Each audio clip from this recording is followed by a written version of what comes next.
नमस्कार, कविता मराठी किचनमध्ये आपलं स्वागत आहे. चला तर मग आज आपण इथे हरभऱ्याच्या पानांची भाजी करणार आहोत. तर त्यासाठी घेतलेली आहेत, मी त्या हरभऱ्याची भाजी घेतलेली आहे. तर त्याचे असे काड्या काढून घ्यायच्या आहेत आणि असे पानं घ्यायचे आहेत. छान असे निवडून घेतलेले आहे इथे आणि स्वच्छ 2 ते 3 पाण्याने मी इथे धुवून घेतलेली आहे. तर हे असे दाखवल्याप्रमाणे तुम्ही नीट करून घेऊ शकता आणि 2 ते 3 पाण्याने धुवून नितळवून घेतलेले आहे. तर इथे लगेचच मी शेंगदाणे भाजून घेतलेले आहेत अर्धी वाटी. 10-12 मिरच्या घेतलेल्या आहेत, इथं लसणाच्या पाकळ्या घेतलेल्या आहेत, मीठ घेतलेलं आहे, तेल घेतलेलं आहे. तर ही आपल्याला वाटण बनवून घ्यायचं आहे. तर याचं ही मिरच्या, शेंगदाणे आणि लसूण टाकून छान असं मोठाड वाटून घ्यायचं आहे आपल्याला. तर इथे थोडंसं मीठ टाकून घेतलेलं आहे मी या वाटणामध्ये. छान असं मोठाड वाटून घेतलेलं आहे. तर लगेच गॅसवरती एक पॅन ठेवलेला आहे. पॅनमध्ये आपल्याला तेल ओतून घ्यायचं आहे. तेल तापल्यानंतर हे आपण वाटलेलं वाटण जे आहे ना ते टाकून घ्यायचं आहे.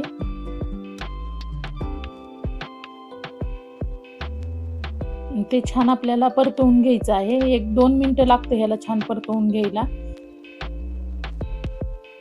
तर ह्याला छान तेल सुटेपर्यंत आपण परतवून घ्यायचं आहे. तर याचा कलर चेंज झालेला आहे, मस्त असं परतून झालेलं आहे आपलं. ही धुवून घेतलेली भाजी जी आहे ते आपण टाकून घेऊया.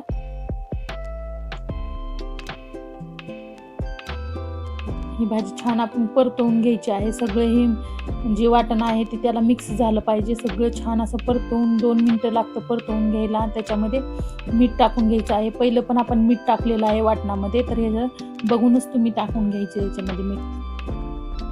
तर इथे मी चवीपुरतं मीठ टाकून घेतलेलं आहे आणि 1-2 मिनिटासाठी झाकून ठेवलेलं आहे. तर 2 मिनिटं छान असं वाफ येऊ दिलेले आहे. वाफ आल्यानंतर छान आपली ही भाजी शिजलेली आहे. तर अजून 1-10 मिनिट छान परतवून घ्यायची आहे आणि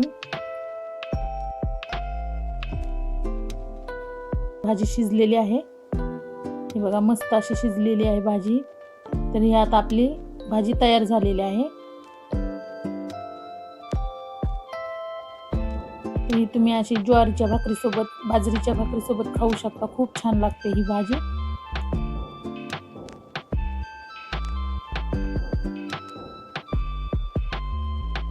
ही रेसिपी तुम्हाला कशी वाटली ती नक्की कमेंट करून सांगा आणि आवडली तर शेअर, लाईक, सबस्क्राईब करा. भेटूया आपण अशाच नवीन रेसिपीमध्ये.